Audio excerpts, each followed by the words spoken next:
धीरे धीरे किसी आकलन कर हाथ जोड़ी निवेदन करी टिके मुंड को चेता आणतु केतेटा गेट हेलानी आश्रम रे किसी अनुभव करि पारजंदी महांगारे गेट थिला आगरु कि भली गेट पड़िलानी किसी गोटे आकलन करूछन तो शाखा गोटे चारि कांध घेरा निर्जीव वस्तु नुहे शाखा होची गोटे कार्यकारिणी शक्ति केमिति प्रभु को पाख को आपण जीवा पूर्व जड़े हाथ छेकिकी एमती बसी कहे तू मालिक पाख को जीवा पूर्व मो कथा टिके सुन मो क्वेश्चन रो जवाब दे तापर तू जीवु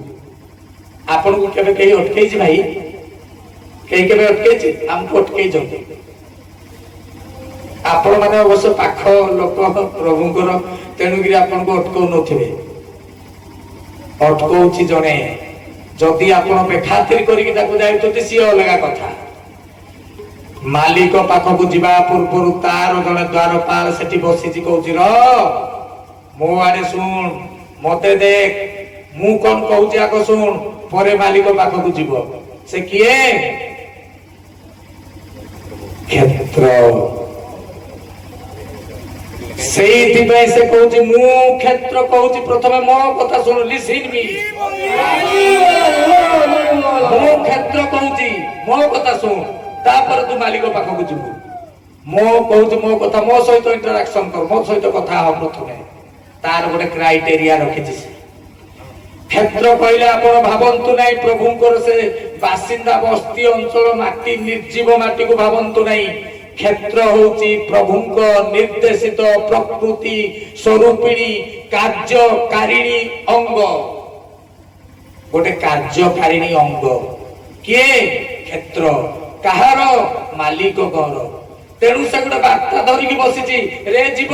तू जदि मालिक पाखक आसुचु सीधा सड़क जाई परिबुनी मोरी सामना करिया पई पड़िबो मु क्षेत्र कोन कहूची प्रथमे सुन तापर जीव भीतर को मालिक पाखक से कहि देछि तार क्राइटेरिया पड़िबे कोन करिया पई पड़िबो आसिले प्रथमे नाम करिबु मो क्षेत्र रे काहा को हाथ उठेबु नै ए भली आचरण करिबु आ गोटे कथा तू मने रखिता कहले तो भलिया केते आई जदि केते गलेनी तू भी आसेछु तू भी जीवु जीवोल छोट मोट कथा कहि नाही ता कथा को टिके बुझिया को पड़िबो हे सज्जन मंडली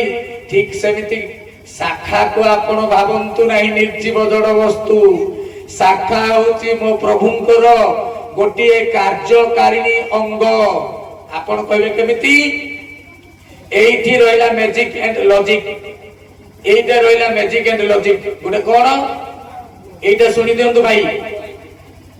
ठाकुरे आमको निर्देश कले कहले शाखा को सदारी शाखा रे बस काहा को कहले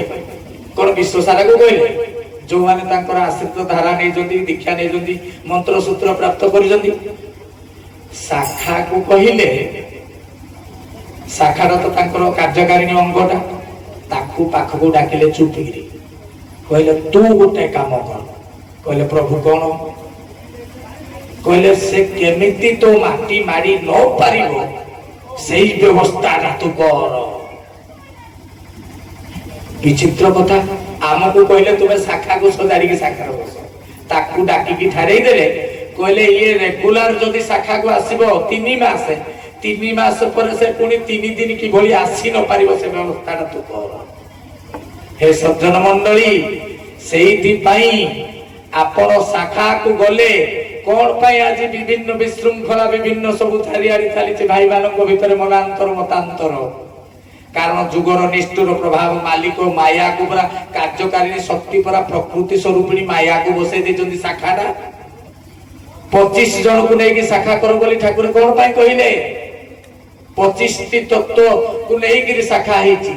समस्त किए को प्रकारिया किए रागी किए भद्रागी किए सहनशीलता किए मो भाषा रे कहितली गोटे वीडियो रे किए अढ़े कियारी टंपो किए गोखर नाग किए आपनकर रणा साप किए चित्ती किए ओइराज किए गोखर फ कर दोची किए टिके कामुडी दोची चित्ती कुलकुलै दोची किए टिके दंड साप भलिया साइलेंट रही जाउची सब चरित्र को नै मालिक रखेले मालिक कोन कौन होती आपन समस्त 25 जन को लेकिन शाखा तैयारी कले 25टी पंचविंशति तत्व कौन पाई रखिले भातृत्व एठी रक्षा हबो पिंड भितर जेमिति पंचभूतर विपरीत धर्मी अग्निर विपरीत हैला जल जलर वायु वायुर विपरीत जल जेमिति सबु विभिन्न विपरीत मुखी क्रिया को पिंड भितर नै कि प्रभु समन्वय तत्व शरीर गठन करितंती शाखा भितर विभिन्न प्रकारिया शांतिकामी रागी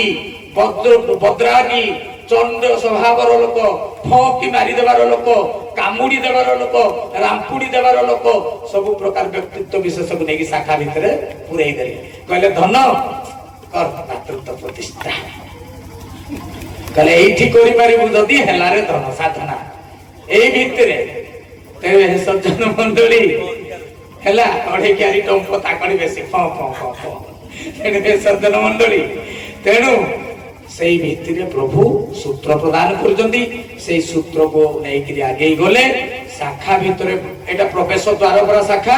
जदि आमे शाखा रे भातृत्व प्रतिष्ठा हबो तबे हेई पारिबो हे सज्जन मंडली शाखा को सजाड़ी गिरी कि भली भाबरे भातृत्व प्रतिष्ठार आद्य बिंदु शाखा से कि भली कार्यकारिणी अंग कि भली भाबरे आपण 10 दिन धारा करंतु 11 नंबर दिन एमती डिस्टर्ब हेबे आपण करि पारबेनी दिने न कले 4 दिन माइनस चेष्टा करंतु भारी क्रिटिकल जुग राजा कली शाखा होची कार्यकारिणी अंग तेनु ऑर्डर शाखा को सदाड़ी शाखार बस सेकड़े शाखा को कुआ होची तू ताको पुरई दे जीव जीव गुआरे गुरु सूत्र धरी केमती चलबा कहबो हे सज्जन मंडली शेषरे गोटे कथा कहि दउची 25 पुरुण 26 अंकरे सारा धरणी कंपिबो एजेते सौध सबुत भांगिबो सबु अलटी पड़िबो हे सज्जन मंडली मीन शनि खेल टिके देखई देला ट्रेलर ता देखिल तो दीपटा जली जाइछि निया झोलटा रही लिभि नाही भाबनी सब सरी गला भयंकर हेबो अति भयंकर किछि थोरक मिलिबो नाही 27 अंकरे साध्य न होइले पृथ्वी संत कवि भीम भाई जो यज्ञ है कही देइछंती ब्राह्मण नारी की हरण करी सुरा पान करी बोली आपण स्तुति चिंतामणि रे लिखि देइछंती पढ़ंतु आपण हे सज्जन मंडली आहुरी अनेक कथा कहया पे बेल नाही जेतेरु जेते दान धर्म दियंतु करंतु किछि असुविधा नाही दान कले पैसा सरिबो नाही एटा हमर भ्रांत धारणा बुझि पारले टंका तारी हमकु केवल कहि तू जगी था जगु जगु जगु जगु जगु मॉनिटर मॉनिटर क्लास जगु जगु सार को निर्देश मते लास्ट रे छुआ हमकु बाडेबा पाई बसिला निजे मास्टर हो गला तेनु प्रभु ए सृष्टिरा ताकर टंका ताकर देह ताकर मन ताकर सब ताकर देई देई गिरी कहले बाबा रे तू जगी था काली जगु जगु टंका को लोभ करी हम देखि गिरी आ टंका मोर तेनु आमे अछु टंका तोर धरि किछि बुसर को तेनु ए सज्जन मंडली गोटाए पर गोटाए यज्ञ अछि ए यज्ञर महिमा आज समय नै कहि पारिलिनी कहि थांती जे कोन पई ए यज्ञ एते तीव्र गति रे एते पाखा पाखी अछि एमते यज्ञ ठाकुर थिला बेले होतला पाखा पाखी हो नथिला काहे की पाखा पाखी अछि तार कारण मध्ये अछि तबे सज्जन मंडली आज बाणी को एठी विराम देवा पूर्वरु काहे की समय नै विराम देवा पूर्वरु परिशेष रे से जीवन देवता प्रभुपाद श्री गुरु स्वामी अखंड विरंच वाचित पद कमल रे आजिर आलोचना को समर्पण करी आजिर बाणी को विराम दउछि हरिओम तत्सत हरिओम तत्सत हरिओम तत्सत समस्त को सप्रेम सश्रद्धा गुरु स्वामी प्रणाम बोलिए श्री श्री श्री चरमनाथ की चरमधर की चरम पाणी की चरम पुरुष की गरिया कुलिया की भगत भलिया की यदुनंदन की सुकांति सुध की सुष्ट कल्याण हो बुलंद कुमार प्रभु सदिच्छा पूर्ण हो बुलंद कुमार आहुरी एक बार हरि हरि ए सज्जन मंडली खाली पदीय कथा परिचालक का अनुमति मागी गिरी ए केन्दुपाटना शाखा विषय रे मु भूली जाइछि गोटे कथा कहया पाए हम पश्चिमांचल रे जदि बेसी आलोचना हुए ए गोटे कथार शाखा प्रायतः केन्दुपाटना ଶାଖାର କଥା ପଡେ ସବୁଆଡେ ଆମ ପଶ୍ଚାଞ୍ଚଳ ପ୍ରାୟତଃ କେନ୍ଦୁପାଟଣା ଶାଖା କହିଲେ ସମସ୍ତେ ଜାଣିଛନ୍ତି କାହିଁକି ଏଠିକାର ଭାଇ ମାନଙ୍କର ତାଙ୍କର ଯୋଉ ଆତ୍ମୀୟତା ମନୋବୃତ୍ତି ତେଣୁ ଏଠିକି ଦେବତା ମାନେ ବି ଆସିବା ପାଇଁ ଲାଳାୟିତ ସବୁବେଳେ ଏଇ ଶାଖାକୁ ତେଣୁ ଏ ସଜ୍ଜନ ମଣ୍ଡଳୀ ଏଇ ଶାଖାର କହିବି ନାହିଁ